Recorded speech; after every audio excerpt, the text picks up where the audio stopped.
سورۃ الحجرات کی آیت نمبر 2۔ الحمدللہ وکفی وسلام علی عبادہ الذین اصطفی، خصوصاً علی سید الرسل وخاتم الانبیاء وعلی آلہ واصحابہ الاتقیاء۔ اما بعد فاعوذ باللہ من الشیطان الرجیم، بسم اللہ الرحمن الرحیم۔ یا ایہا الذین آمنوا لا ترفعوا اصواتکم فوق صوت النبی ولا تجهروا له بالقول كجهر بعضكم لبعض أن تحبط أعمالكم وأنتم لا تشعرون۔ یا ایہا الذین آمنوا، اے ایمان والو، لا ترفعوا اصواتکم فوق صوت النبی، مت بلند کرو اپنی آوازوں کو نبی کریم صلی اللہ علیہ وسلم کی آواز سے اوپر۔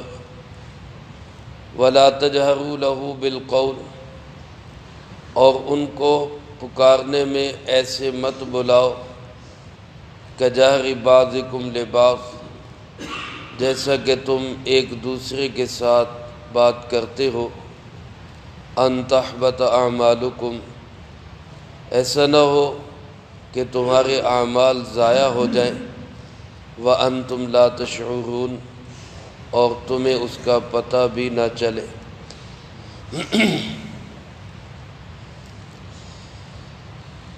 سورۃ الحجرات کے اندر اللہ رب العالمین نے انسان کی ذاتی اصلاح کے مختلف اصول بیان فرمائے ہیں۔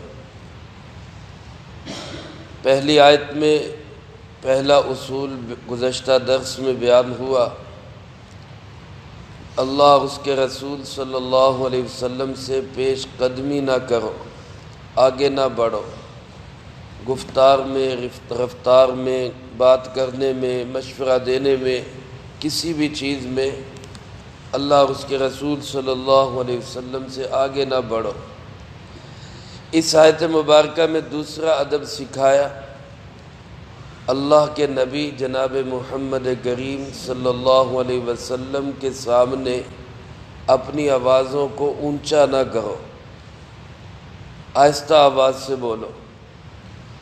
اور اس کی وعید یہ سنائی کہ اگر تم ایسا کرو گے، اونچا بولو گے، آپس میں جیسے ایک دوسرے سے بات کرتے ہو ایسے نبی کریم صلی اللہ علیہ وسلم سے بات کرو گے، تو پھر خدشہ ہے کہ تمہارے اعمال ضائع ہو جائیں گے اور تمہیں اس کا پتہ بھی نہیں چلے گا۔ یہ میرے بھائیو دوسرا ادب اور بہت بڑا ادب ہے۔ اس آیت کے نازل ہونے کا سبب بھی وہی حضرت سیدنا ابو بکر صدیق رضی اللہ تعالیٰ عنہ اور حضرت عمر فاروق رضی اللہ تعالیٰ عنہ کا آپس میں رائے کا اختلاف ہوا، بنو تمیم کا امیر کس کو بنانا چاہیے۔ حضرت ابو بکر صدیق رضی اللہ تعالیٰ عنہ کی رائے تھی کہ قعقاع ابن معبد اس کو امیر بنایا جائے، اور حضرت عمر رضی اللہ تعالیٰ عنہ کی رائے تھی کہ اقرع ابن حابس کو امیر بنایا جائے۔ اس اختلاف میں دونوں کی آوازیں اونچی ہو گئی۔ ظاہر ہے جب کوئی اختلاف ہو جائے تو اپنی بات کرتے ہوئے بندے کی آواز اونچی ہو جاتی ہے، لیکن اللہ کے محبوب صلی اللہ علیہ وسلم کی موجودگی میں اس طرح آوازوں کا بلند ہونا اللہ رب العالمین کو پسند نہیں آیا۔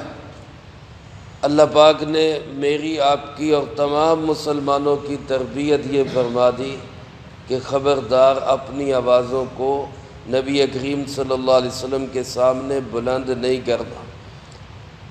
اس آیت کے نازل ہونے کے بعد حضرت سیدنا ابو بکر صدیق رضی اللہ تعالیٰ عنہ نے فرمایا در منصور میں یہ روایت موجود ہے، فرمایا اللہ کے محبوب بخدا اب زندگی کے آخری سانس تک آپ کے ساتھ ایسے بات کروں گا جیسے کوئی سرگوشی کرتا۔ حضرت ابوبکر رضی اللہ تعالیٰ عنہ کا یہ عمل رہا پھر آخر تک، اور حضرت عمر رضی اللہ تعالیٰ عنہ باوجود اس کے کہ بڑے مضبوط جری جوان تھے، قد کاٹھ بھی تھا، اسی حساب سے آواز بھی تھی، لیکن اس آیت کے نازل ہونے کے بعد اتنی آہستہ بولتے تھے کہ بعض اوقات بات دوبارہ پوچھنی پڑتی کہ آپ نے کیا فرمایا، اللہ کے محبوب کی بے ادبی نہ ہو جائے۔ میرے محترم دوستو، ایک صحابی حضرت ثابت ابن قیس رضی اللہ تعالیٰ، وہ قدرتی ان کی آواز بلند تھی طبعی طور پر، اس سے بعض بندوں کی آواز اونچی آواز ہوتی ہے، وہ آہستہ بھی بولتے تو ان کی آواز اونچی ہوتی تھی۔ تو حضرت ثابت بن قیس نے جب یہ آیت سنی تو وہ گھر ہی بیٹھ گئے، مسجد میں ہی آنا چھوڑ دیا کہ میں تو آہستہ بھی بولتا ہوں تو میری آواز اونچی ہو جاتی ہے، تو کہیں ایسا نہ ہو کہ اس بے ادبی میں میرے اعمال ہی برباد ہو جائے، تو میں جاتا ہی نہیں مسجد۔ ایک دن، دو دن، چند دن گزرے، آپ نے صحابہ سے پوچھا بھئی وہ ثابت نہیں آ رہا، کیا مسئلہ ہوا، اس کو کوئی بیمار شمار تو نہیں؟ حضرت معاذ رضی اللہ تعالیٰ نے بتایا اللہ کے محبوب میرا پڑوسی ہے، کوئی بیماری کا میں نے سنا نہیں ہے کہ وہ بیمار ہے، لیکن میں پتہ کر کے آؤں گا۔ پھر وہ حضرت ثابت بن قیس کے پاس آئے اور ان سے پوچھا بھئی کیا مسئلہ ہے، مسجد میں نہیں آ رہے؟ تو انہوں نے کہا جی یہ مسئلہ ہے کہ یہ آیت نازل ہوئی آوازیں بلند نہ کرو، میری تو آواز اونچی ہے، میں تو آہستہ بھی بولتا ہوں تو آواز بہت اونچی نکلتی ہے، تو میرے تو اعمال برباد ہو جائیں گے، تو اس سے بہتر ہے میں نے سوچا میں گھر میں ہی بیٹھ جاؤں۔ تو وہ آپ صلی اللہ علیہ وسلم کی خدمت میں لے کے آئے ان کو، اور ان کا مسئلہ آپ صلی اللہ علیہ وسلم کے سامنے رکھا، تو سرکار دو عالم صلی اللہ علیہ وسلم نے تسلی دی اور فرمایا ثابت اس سے مراد یہ ہے کہ ایسے جھگڑے نہ کرو، اونچی آواز سے بول بلارا نہ کرو، اگر قدرتی اور طبعی آواز بلند ہے اور تم آہستہ رکھنا چاہتے ہو وہ اس سے مراد نہیں ہے، لہذا پریشان نہ ہو، مسجد میں آیا کرو۔ اور فرمایا کہ کیا تمہیں یہ بات پسند نہیں کہ تم زندگی اسلام والی گزارو اور تمہیں موت شہادت والی نصیب ہو؟ حضرت ثابت فرمانے لگے اللہ کے محبوب اس سے بڑی اور کیا چیز چاہیے، مجھے یہ دونوں چیزیں پسند ہیں۔ اللہ کے محبوب نے فرمایا تمہیں یہ دونوں چیزیں ملیں گی، زندگی اسلام والی ملے گی، موت شہادت والی ملے گی۔ پھر یہ حضرت ابوبکر صدیق رضی اللہ تعالیٰ عنہ کے زمانہ میں دور خلافت میں جب مسیلمہ کے خلاف جنگ ہوئی، جو تحفظ ختم نبوت کی پہلی جنگ تھی، حضرت ابوبکر صدیق رضی اللہ تعالیٰ عنہ نے منکرین ختم نبوت کے خلاف یہ جنگ لڑی اور بڑی سخت جنگ تھی۔ اس میں علماء نے لکھا ہے 1200 صحابہ شہید ہوئے، حالانکہ رسول اللہ صلی اللہ علیہ وسلم کے 10 سالہ دور میں 27 سے زیادہ غزوات ہوئے، 200-250 سے زیادہ مسلمان شہید نہیں ہوئے، لیکن اس ختم نبوت کے تحفظ کی ایک جنگ میں 1200 صحابہ نے قربانی دی، جن میں 700 صحابہ وہ تھے جو قرآن کریم کے حافظ اور عالم دین صحابہ تھے۔ اتنی بڑی قربانی دی ختم نبوت کے تحفظ کے لیے۔ اس جنگ میں یہ ثابت اور ان کے ایک ساتھی تھے سالم، دونوں شریک تھے، اور جب اس جنگ میں مسلمان شہید ہو گئے اور فوجیں پیچھے ہٹ گئی تو انہوں نے سوچا کہ یار ایسا تو ہمارے ساتھ کبھی بھی نہیں ہوا، رسول اللہ صلی اللہ علیہ وسلم کے زمانے میں ہم پیچھے ہٹے ہوں، ایسا کبھی نہیں ہوا، آج ایسا کیوں ہو رہا ہے کہ ہم پیچھے ہٹ رہے؟ تو پھر دونوں نے مشورے کے ساتھ زمین کے اندر ایک گڑھا کھودا اور اس گڑھے میں کھڑے ہو کے اس طرح لڑے کہ ہمارے قدم پیچھے نہ ہٹنے پائے، ہم گڑھے میں جم کے کھڑے رہے۔ اس گڑھے میں کھڑے ہو کے لڑے، اور لڑتے لڑتے حضرت ثابت رضی اللہ تعالیٰ عنہ شہید ہو گئے۔ اللہ کے محبوب صلی اللہ علیہ وسلم کی بات سچ ہو گئی۔ خواب میں یہ کسی شخص کو نظر آئے، یہ جب شہید ہوئے تو ان کے جسم پر ایک زرہ تھی۔ زرہ کہتے جنگ کے لباس کو، تلوار تیر کے زخم سے بچنے کے لیے۔ آج کل اس کی جگہ پہ یوں کہہ لیں بلٹ پروف جیکٹ، حفاظتی جیکٹ، وہ زرہ پہنی ہوئی تھی۔ جب شہید ہوئے تو وہ زرہ کسی نے اٹھا لی، چھپا لی۔ یہ بعد میں خواب میں اپنے کسی ساتھی کو آئے اور ان سے کہا ابو بکر صدیق رضی اللہ تعالیٰ عنہ کو میرا سلام بھی کہنا، اور ان کو بتانا کہ میری زرہ فلاں شخص کے پاس ہے اور اس نے فلاں جگہ پہ چھپائی ہوئی ہے، یہ سامان اس کے اوپر پڑا ہوا ہے۔ ساری کیفیت بتائی، فلاں ہانڈی کے نیچے فلاں جگہ پہ اس نے یہ زرہ چھپائی ہوئی ہے، اس سے وہ زرہ وصول کر لیں، اور فلاں شخص کے لیے میں وصیت کرتا ہوں اس کو میرے اتنے پیسے دے دیں۔ یہ انہوں نے بات کہی خواب میں۔ صاحب خواب نے حضرت ابو بکر صدیق رضی اللہ تعالیٰ عنہ کو بتایا، انہوں نے پتہ کروایا، وہیں وہ زرہ ملی، اور اس زرہ کو بیچ کے ان کی وصیت پوری کی گئی۔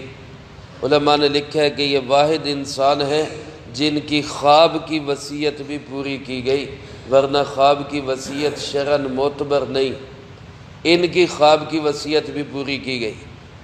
تو یہ حضرت ثابت رضی اللہ تعالیٰ عنہ اس امر کی وجہ سے کہ اللہ کے محبوب کے سامنے آوازیں بلند نہ ہو، ادب اتنا کہ آواز اونچی ہونے کی وجہ سے مسجد ہی چھوڑ گئے کہ میری کہیں میرے اعمال ضائع نہ ہو جائیں۔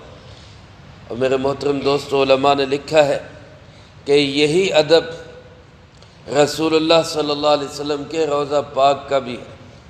اللہ مجھے آپ کو سب کو بار بار وہاں کی حاضری نصیب فرمائے۔ وہاں جا کر بھی یہی ادب ہے کہ آوازیں بلند نہیں ہونی چاہیے، لا ترفعوا اصواتکم، وہاں یہ آیت مبارکہ لکھی ہوئی بھی ہے۔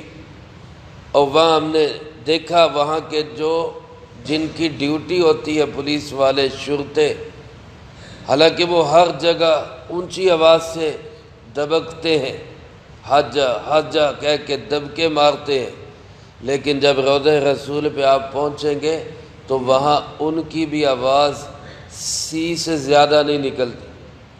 کسی کو روکنا چاہتے ہیں تو بس ایسے کہہ کے، اس سے زیادہ آواز نہیں نکلتی۔ یہ ادب ہے کہ رسول اللہ صلی اللہ علیہ وسلم اپنے روضہ پاک میں حیات ہیں، زندہ ہیں۔ ہمارا یہ عقیدہ ہے کہ وہ بے شک اللہ کے محبوب اپنے روضہ پاک میں زندہ ہے۔ تو جو ادب آپ کی حیات میں ہے کہ آپ کے سامنے آوازیں بلند نہ ہو، وہی ادب روضہ رسول صلی اللہ علیہ وسلم پہ ہے، وہاں بھی ہماری آوازیں بلند نہیں ہونی چاہیے۔ اس لیے رسول اللہ صلی اللہ علیہ وسلم کے ادب کا تقاضا، اور علماء نے لکھا ہے کہ کسی جگہ حدیث کی مجلس ہو یا قرآن کریم کا درس ہو یا دینی باتیں ہوں، اس کا ادب بھی یہی ہے، وہاں بھی اپنی آوازوں کو پست رکھنا چاہیے، کیونکہ رسول اللہ صلی اللہ علیہ وسلم کی باتیں، احادیث جہاں پڑھا جا رہا ہے، سنا جا رہا ہے، سنایا جا رہا ہے، تو گویا خود وہاں رسول اللہ صلی اللہ علیہ وسلم کی باتیں موجود ہیں۔ آپ موجود ہوں یا آپ کی احادیث موجود ہو، تو ادب یہی ہے کہ ان کے سامنے انسان اپنی آواز کو اونچا نہ کرے۔ اور علماء کرام نے لکھا ہے کہ جس طرح پہلا ادب پیش قدمی رسول اللہ صلی اللہ علیہ وسلم سے بھی آگے جائز نہیں، اور علماء جو ورثائے انبیاء ہیں ان سے پیش قدمی بھی بے ادبی ہے، ادب کے خلاف ہے۔ اسی طرح جس طرح رسول اللہ صلی اللہ علیہ وسلم کے سامنے آوازوں کو بلند کرنا بے ادبی ہے، اسی طرح بے ادبی ہے علماء کے سامنے آوازیں بلند کرنا۔ کسی دین کی محفل میں کسی عالم دین کے پاس اللہ کے نبی کے وارث، قرآن کریم کے قاری جو دنیا کے بہترین انسان ہیں ان کے سامنے انسان جائے تو اپنی آوازوں کو بلند نہ کرے۔ لا ترفعوا اصواتکم، یہ ادب ان کے لیے بھی۔ اللہ پاک نے اس بے ادبی پہ فرمایا اگر تم ایسے بے ادبی کرو گے اور اونچی آواز سے بات کرو گے، آپس میں ایسے جیسے گفتگو اپنی ہوتی ہے، ایسے ہی تم علماء سے یا اللہ کے نبی صلی اللہ علیہ وسلم سے بات کرو گے تو خدشہ ہے کہ تمہارے اعمال ضائع ہو جائیں اور تمہیں پتہ بھی نہ چلے۔ یہاں سوال یہ ہوگا کہ اعمال جو ضائع ہوتے ہیں وہ تو صرف کفر کی وجہ سے ہوتے ہیں۔ ہمارا عقیدہ اہل سنت والجماعت کا کہ کسی گناہ کی وجہ سے اعمال ضائع نہیں ہوتے۔ جتنا مرضی بندہ گناہ گار ہو، اس گناہ کی وجہ سے عمل ضائع نہیں ہوگا۔ عمل ضائع صرف اس وقت ہوتا ہے جب بندہ خدا نخواستہ کافر ہو جائے۔ تو کیا اللہ کے نبی صلی اللہ علیہ وسلم کے سامنے اونچی آواز سے بولنے سے کیا بندہ کافر ہو جاتا ہے؟ اور یہاں اللہ پاک خود یا ایھا الذین آمنوا سے خطاب کر رہے، ایمان والو۔ اور پھر اسلام ہو یا کفر، بندہ مسلمان بھی تب ہوگا جب اس کو پتہ ہو، ہوش و حواس سے وہ کلمہ پڑھے، اور کافر بھی تب ہوگا جب خدا نخواستہ اپنے ہوش و حواس سے کفر کہے۔ کوئی بے ہوش آدمی، کوئی مدہوش آدمی، کوئی مجنون، کوئی پاگل زبان سے کلمہ کفر ادا بھی کر دے تو وہ کافر نہیں ہوتا۔ یہاں اللہ فرما رہے کہ تمہارے اعمال ضائع ہو جائیں گے اور تمہیں پتہ بھی نہیں چلے گا۔ تو پتہ نہ چلنے کی صورت میں اعمال ضائع یعنی کافر کیسے ہو گیا؟ تو حضرت حکیم الامت مولانا اشرف علی تھانوی رحمۃ اللہ علیہ نے اس کا جواب دیتے ہوئے ارشاد فرمایا کہ یہ بے ادبی کی وجہ سے اعمال ضائع نہیں ہوں گے، لیکن یہ بے ادبی سبب بنے گی ایمان سے محرومی کا۔ اگر اسی طرح اللہ کے نبی صلی اللہ علیہ وسلم کی بے ادبی کرتے رہے یا ورثائے انبیاء علماء کی بے ادبی کرتے رہے تو خدشہ ہے کہ ایمان ہی سلب ہو جائے۔ جب بندہ ایک گناہ کرتا ہے تو دوسرے نیک اعمال تو ضائع نہیں ہوتے، لیکن اس کا نتیجہ یہ ہوتا ہے کہ اور گناہوں کی طرف دل کرنے لگ جاتا ہے۔ جب بندہ نیکی کی طرف جائے گا تو اور نیکیوں کو دل کرے گا، گناہوں کی طرف جائے گا تو اور گناہوں کو دل کرے گا۔ یہ ایک بازار ہی ہے نا، نیکیوں کا بھی بازار ہے، گناہوں کا بھی بازار ہے۔ اب بندہ کسی بازار میں جائے، وہاں چیزیں پڑی ہوں، مارکیٹ میں جائے اور وہاں پہ نئی نئی چیزیں دیکھے اور جیب میں پیسے بھی ہوں تو پھر لازمی کہتا ہے کہ یار چلو یہ بھی خرید لوں، یہ بھی خرید لوں، یہ بھی خرید لوں۔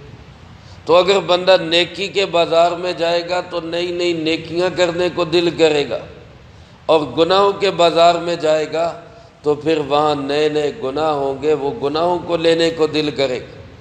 اور پھر جب بندہ گناہوں میں آگے آگے آگے بڑھتا جاتا ہے تو پھر خدشہ ہوتا ہے کہ کہیں ایمان ہی سلب نہ ہو جائے۔ رسول اللہ صلی اللہ علیہ وسلم کی بے ادبی اور آپ صلی اللہ علیہ وسلم کو جان بوجھ کے تنگ کرنا، اذیت دینا، ستانا، یہ تو ایسی بے ادبی ہے کہ یہ تو ایمان کے سلب ہو جانے کا قوی سبب ہے۔ اللہ ہم سب کی اس سے حفاظت فرمائے۔ اس لیے اگر آپ صلی اللہ علیہ وسلم کو اس انداز سے بلاؤ گے، آوازیں بلند کرو گے، بے ادبی کرو گے تو پھر خطرہ ہے کہ کہیں تمہارا ایمان سلب نہ ہو جائے، اور ایمان سلب ہو گیا تو پھر اعمال تو برباد ہو ہی جائیں گے، اور ایمان ایسے سلب ہوگا کہ تمہیں احساس بھی نہیں ہوگا، پتہ بھی نہیں چلے گا۔ بندہ بعض اوقات چلتے چلتے ایسا لڑکتا ہے کہ پھر اس کے پاؤں نہیں سنبھلتے اور وہ جا کے کفر کی وادی میں گرتا ہے۔ اللہ ہم سب کی حفاظت فرمائے۔ اس لیے یہ جو دعا اللہ پاک نے ہمیں سکھائی ہے، ربنا لا تزغ قلوبنا بعد اذ ہدیتنا، اے اللہ ہدایت کے بعد پھر ہمارے دلوں کو ٹیڑھا نہ کر دینا۔ یعنی ایسا نہ ہو کہ اب ہم ہدایت پہ ہیں، سیدھے راستے پہ ہیں، صحیح عقیدے پہ ہیں، خدا نخواستہ کوئی ایسی غلطی ہو جائے کہ یہ عقیدہ سب ہوا ہو جائے اور ہم گمراہی کے کھڈوں میں جا پڑے۔ اللہ ہماری اس سے حفاظت فرمائے۔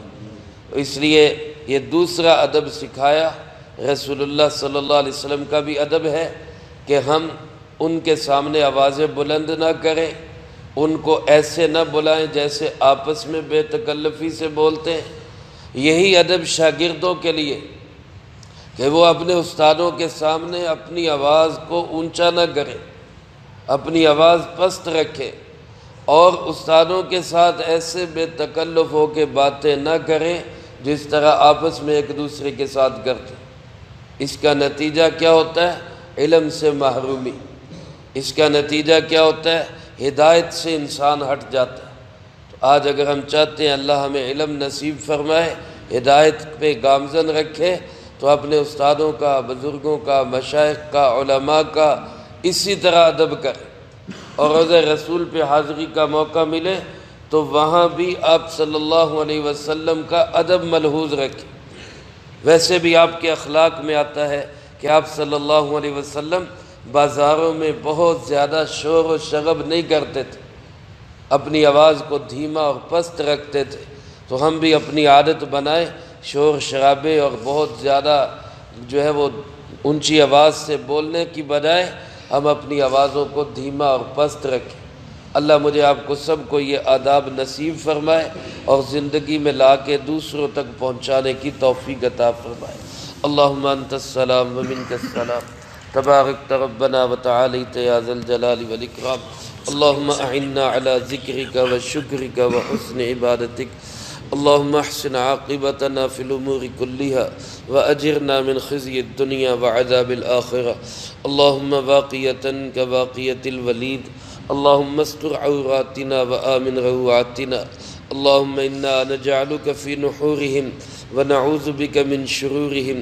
اللہم اکفنا بحلالک